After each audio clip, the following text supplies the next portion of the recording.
नमस्कार। इस खास विश्लेषण में आप सभी का स्वागत है। तो सबसे पहले बात करते हैं कि ये टॉपिक आखिर खबरों में क्यों है। देखिए, हाल ही में भारत में एक नया नॉलेज शेयरिंग सेंटर लॉन्च किया गया है। इसका मकसद क्या है? इसका मकसद है डेवलपिंग नेशंस यानी विकासशील देशों को उनके फूड फ्यूचर को सिक्योर करने में मदद करना। और ये सब कहाँ हो रहा है? ये हो रहा है International Crops Research Institute for the Semi Arid tropics, जिसे हम ICRICAT के नाम से जानते हैं। तो चलिए सबसे पहले ये समझते हैं कि आखिर ये ICRISAT है क्या। सीधे शब्दों में कहें तो ये ड्राईलैंड फार्मिंग यानी शुष्क भूमि पर खेती के लिए बनाया गया एक खास रिसर्च ऑर्गेनाइजेशन है।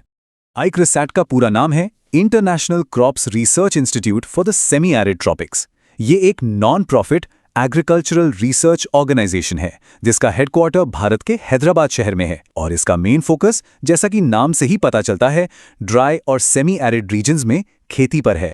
इसकी स्थापना 1970s में हुई थी। इसे consultative group on international agricultural research यानी CGAIAR के एक हिस्से के तौर पर बनाया गया था।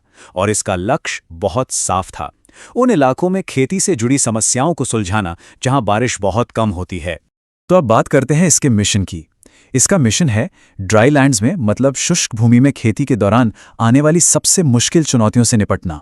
लेकिन सवाल ये उठता है कि ये असल में कौन सी समस्या का हल निकालता है। देखिए, इसके कई बड़े मकसद हैं। सबसे पहला तो है फूड सिक्योरिटी को बेहतर बनाना।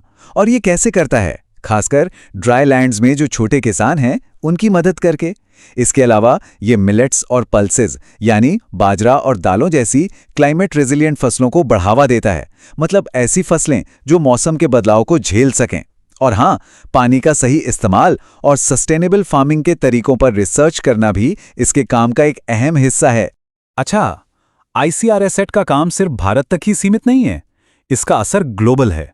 ये एशिया और सब सहारन अफ्रीका के साथ साथ दुनिया के दूसरे ड्राईलैंड रीजन्स में भी काम करता है।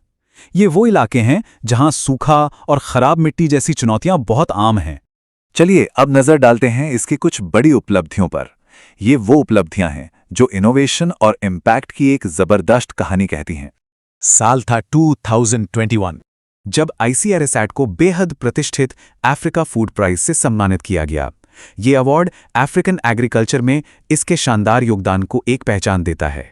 और बात यहीं खत्म नहीं होती। ICRISAT ने दुनिया की पहली हाइब्रिड पिजन पी यानी हाइब्रिड अरहर को भी डेवलप किया।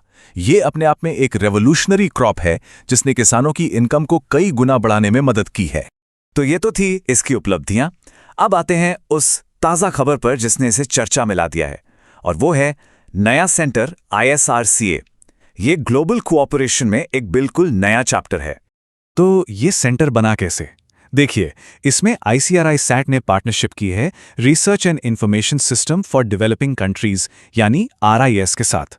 और इन दोनों के सहयोग से ही लॉन्च हुआ है the ICRISAT centre of excellence for south south cooperation, जिसे शॉर्ट में ISSCA कहा जा रहा है।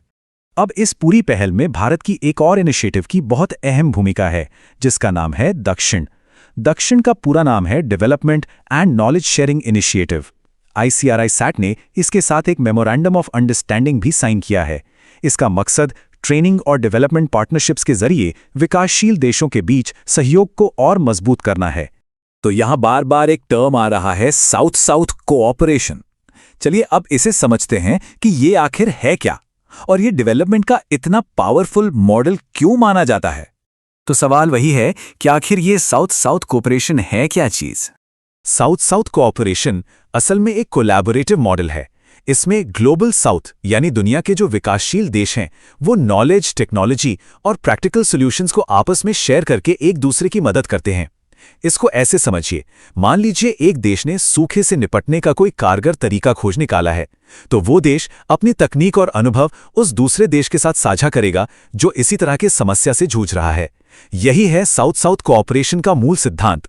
तो चलिए अब इस पूरी तस्वीर को समेटते हुए भारत के रोल को समझते हैं कि कैसे भारत नॉलेज और पार्टनरशिप के जरिए ग्लोबल फार्मिंग में एक लीडर बन रहा है।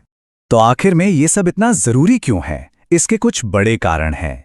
पहला, ICRISAT पूरी दुनिया के ड्राईलैंड एग्रीकल्चर रिसर्च में भारत की लीडरशिप को दिखाता है। दूसरा, जो नया सेंटर ISSCA बना है, वो ग्लोबल साउथ के देशों को एग्रीकल्चरल इनोवेशंस शेयर करने के लिए एक जबरदस्त प्लेटफॉर्म देता है। तीसरा, इस तरह के सहयोग से विकासशील देश फूड सिक्योरिटी के लिए मिलकर काम कर पाते हैं।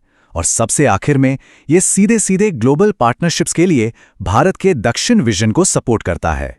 तो अंत में एक बड़ा सवाल ये उठता है कि क्या नॉलेज शेयरिंग का ये मॉडल फार्मिंग के भविष्य की चुनौतियों को सच में हल कर सकता है?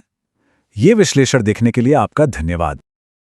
अगर ये वीडियो आपको पसंद आया हो तो लाइक जरूर करें, शेयर करें उन दोस्तों के साथ जिन्हें UPSC, लॉ या जनरल नॉलेज की तैयारी करनी है।